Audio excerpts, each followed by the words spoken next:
即马大罢免已经进入第3阶段，拍算上紧哦，伫咧7月底就办罢免投票。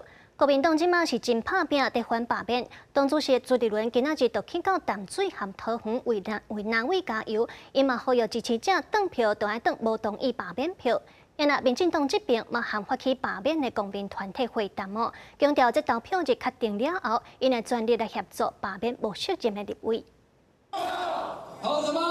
不同意罢免。到桃园替共党立委加油鼓励，大罢免进入第3阶段，一定上紧7月底举行罢免投票。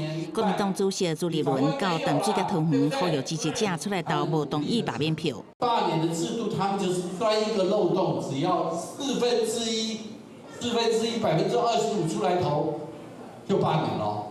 所以我们一定要再出来投，好不好？那朱立伦出动无甲久前，则甲朱立伦见面讨论反罢免具体规划的台北市长蒋万安，透早就到文山区的市场，甲哪位赖士宝做伙扫街请求支持。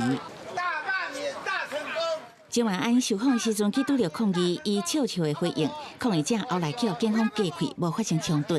肯托，也就是接下来我们相关的反罢免，我们都会全面来进行，希望让所有的民众知道，一定要出来投下不同意罢免票。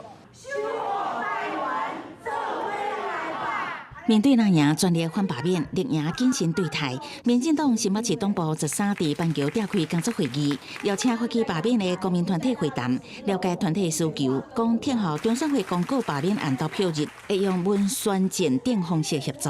听的觉得好像还有一些可以再多说什么的，或者你觉得说邀请党公职去开讲有一点麻烦，等不到时间，来，我们准备了书面文宣，什么亲中国，通通一张纸一次帮你讲到完。